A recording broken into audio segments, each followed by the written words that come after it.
bad days or bad moments in the day. You can have them blow the bubble, and once the bubble releases, then that problem or that irritation is now gone.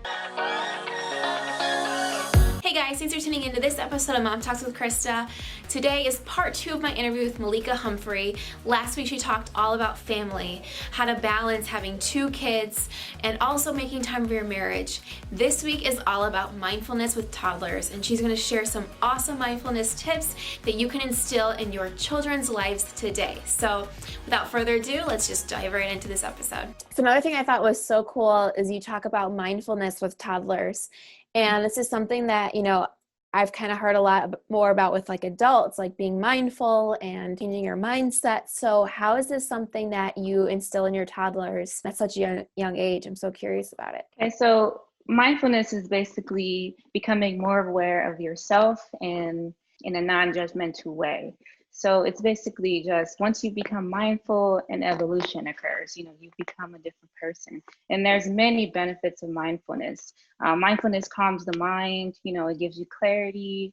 It boosts our well-being. It cultivates openness, and it just rewires your brain to move more in a compassionate and joyous way.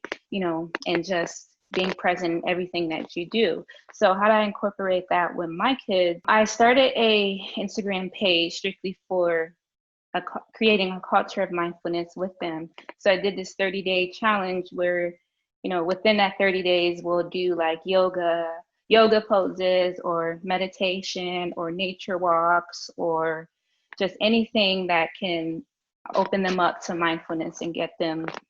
Obviously, they're too young to understand it, but instilling that in them is important to me. And, changing the narrative in the African American community, mental health is important to me as well. And I want to instill that in my kids.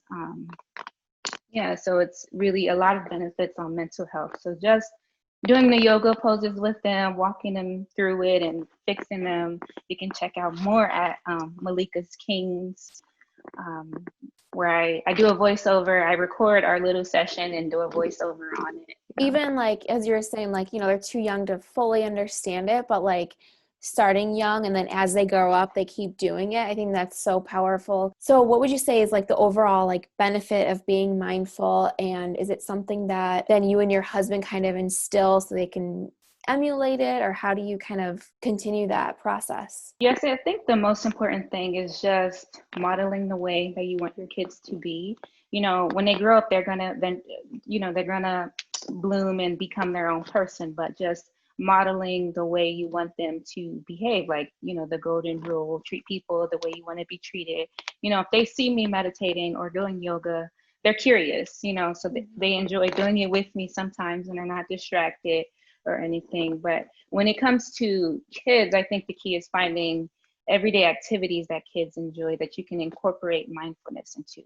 For example, like we did a sensory mindful glitter jar. So this is the glitter jar that we did, and how I explained it to them, and I just found this online looking up mindful activities for kids. Nothing I invented. Don't reinvent the wheel, Right, so right. what I explained to them is the glitter is like our emotions, and when we're frustrated or angry or just irritated, we can't think or see clearly. Mm-hmm. Glitter resembles that, our thoughts, emotions. But once the glitter settles and go all the way to the bottom, then you can see out of the glass. So that's when we want to make our decisions, and we want to when we have clarity, we can see through and we're not like consumed with our emotions, because we're not our emotions. It's just a reaction. We don't want to just react. We want to think it over and plan it well. So what I've also read was the red could represent like when you're angry, or green can represent when you're happy. And if kids are angry, this is a good tool, a mindfulness tool to use with them, So you can say, go get your glitter jar, shake it up, and just come back in a second. Once the glitter falls down all the way to the bottom, that's when you come back and we can talk about it, so just giving them a timeout. I love that, because it's such a clear way for them to actually visually see something and know like, okay, it's down now. I'm kind of calmed down now. So Yeah. easier to Yeah. explain to like a toddler so that they might not understand as well. Right, right. Something as simple as a walk, you can make that into a mindful walk. You can tell kids like, what do you hear? What do you see? What do you smell? Just being present in that moment. Like I see the trees, the leaves blowing, or I hear a bird, or I hear a dog. Really just embrace being present in that moment. Something as simple as blowing bubbles. Like you could encourage kids to blow bubbles and have them think of things, that moments in the day that they are not like happy about. So bad days or bad moments in the day, you can have them blow the bubble, and once the bubble releases, then that problem or that irritation is now gone. You can reset, and it's also a good tool to practice mindful breathing and conscious breaths. So blowing bubbles, which I didn't know they love bubbles so much. So when I did that, it was an easy mindfulness tool to incorporate into our practice because they just enjoy it already. Or a gratitude practice. You can have them every day just say one thing they're grateful for, or one thing that went well that day at the end of the day. So yeah, I think it just helps children growth and well-being, and help them understand like their emotions and how to better, respond to them.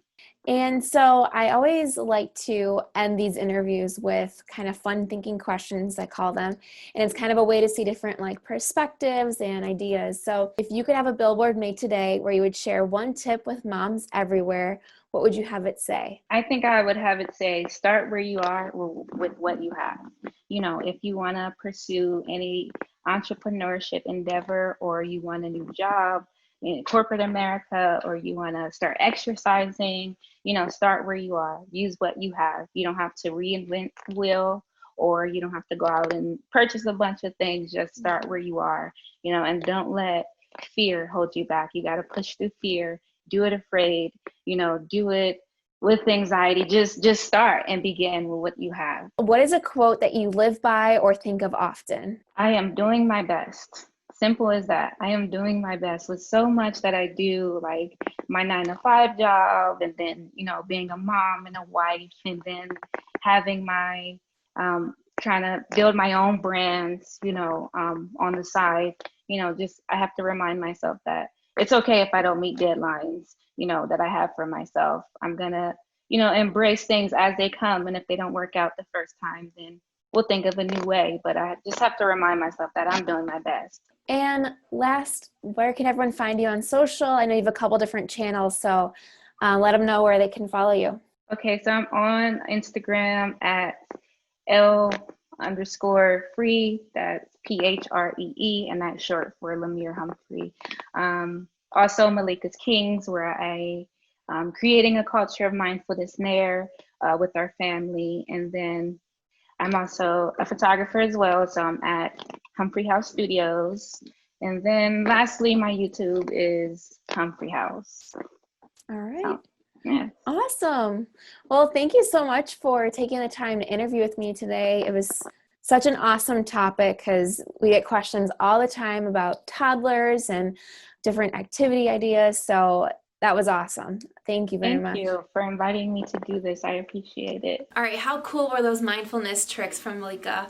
I love the different ways that she's able to share mindfulness with her toddlers. And be sure to follow her on Instagram and check out her YouTube channel as well. She shares all kinds of tips for mindfulness. Thanks everyone for watching, and I will see you next week with a new episode. Thanks for tuning in to this episode of Mom Talks with Krista.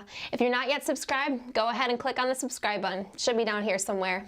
We release new episodes every single Wednesday. And if you're not following us yet, be sure to follow us at Mommy Knows Best on Instagram. And remember, if you're watching this and doubting yourself, you are a great mom. So thanks so much for watching, and we will see you next week.